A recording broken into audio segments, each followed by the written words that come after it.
दोस्तों, क्या आप भी एग्जाम में अच्छे मार्क्स लाना चाहते हैं? तो ये वीडियो आपके लिए है।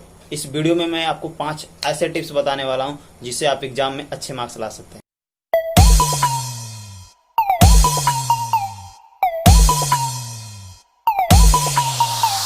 Tips number 1, pick out your syllabus. सबसे पहले अपनी सिलेबस पता कीजिए, पाठ्यक्रम कि आपके एग्जाम में किस किस टॉपिक से रिलेटेड क्वेश्चन आने वाले हैं। क्योंकि जब आपको पता नहीं रहेगा कि एग्जाम में किस किस टॉपिक से रिलेटेड क्वेश्चन आने वाले हैं तो आप अच्छे मार्क्स की तो बात छोड़ दीजिए, आप पास भी नहीं हो सकते। इस सिलेबस को फाइंड आउट करने में मदद कर सकते हैं आपके टीचर। अपने टीचर से पूछिए, आपके पेरेंट्स यदि वो पढ़े लिखे हैं तो, या आप गूगल कर सकते हैं। ये जो सिलेबस है हमें उसी तरीके से हमारी मदद करता है जैसे हमारे घर से निकलते हैं और हमें पता होता है कि हमें जाना कहाँ है। तो वैसे ही जब हमें पता रहेगा कि इस टॉपिक से क्वेश्चन आएंगे तो हम उस टॉपिक को प्रिपेयर कर लेंगे और ये भी पता चल जाएगा कि कौन सा टॉपिक हमारा प्रिपेयर्ड है और कौन सा टॉपिक हमारा अनप्रिपेयर्ड है। Tips number 2, look previous year question paper. सारे सब्जेक्ट के आप प्रीवियस ईयर क्वेश्चन पेपर देखिए, आपको पता चलेगा कि किस किस लेवल के क्वेश्चन आने वाले हैं आपके एग्जाम में। इसको फाइंड आउट करने में मदद कर सकते हैं बुक्स में भी मॉडल पेपर दिए रहते हैं, या आप गूगल भी कर सकते हैं। इससे ये क्लियर हो जाता है कि जो आप एग्जाम देने जा रहे हैं उसमें किसी भी टॉपिक से किस लेवल के क्वेश्चन आएंगे, तो उस लेवल के अकॉर्डिंग आप तैयार कर सकते हैं। जैसे आपको एग्जाम देना है 10th क्लास का और आपके सिलेबस में है 10th, तो 10th तो 5th में भी पढ़ाया जाता है, 10th 6th में भी पढ़ाया जाता है और 8th में भी पढ़ाया जाता है। तो क्वेश्चन के लेवल क्या है, प्रीवियस ईयर क्वेश्चन पेपर जब आप देखेंगे तो इससे एक चीज पता चलेगी कि which types of question will come in the exam, यानी कि किस तरीके के क्वेश्चन एग्जाम में आएंगे और उसका लेवल क्या है, ये क्लियर हो जाएगा, जिससे आप अच्छी तरीके से तैयारी कर सकते हैं। Tips number 3, make a commitment chart. आप हर एक टॉपिक के लिए कमिटमेंट चार्ट बनाइए। रात को सोने से पहले अपने आप से कमिटमेंट कीजिए कि सुबह उठ के मुझे कौन सा टॉपिक क्लियर करना है। इससे सब कॉन्शियस माइंड को मैसेज जाएगा और सुबह आज जब आप उठेंगे तो आपको तुरंत याद आ जाएगा कि आज मुझे करना क्या है, और उसी दिन ही एनी हाउ किसी भी तरह करके उस टॉपिक को आप क्लियर कर लीजिए।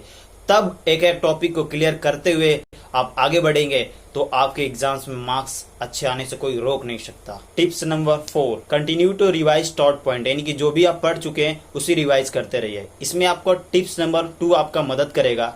और रिवीजन जब आप करते हैं तो आपका बहुत कम समय में रिवीजन हो जाता है और इससे भी आपको पता चलता है कि आपको कितना याद रहता है। और जब भी आप किसी भी टॉपिक को रिवाइज करते हैं तो लिख लिख के किया कीजिए। इससे ये रहेगा कि वो लंबे समय तक बना रहेगा आपके माइंड में, जल्दी भूलेगा नहीं। दूसरी बात, कोई ऐसी चीजें हैं जिसे आप भूल जाते हैं, क्योंकि हम अपने जो माइंड को जो डेटा देते हैं या तो वो वर्ड्स में होता है या तो वो न्यूमेरिक में होता है। तो उस डेटा को यदि आप पिक्चर फॉर्म में दे देते हैं अपने माइंड को तो वो सब कॉन्शियस माइंड बहुत आसानी से उसे सर्च कर लेता है जब भी आपको उसकी जरूरत पड़ती है।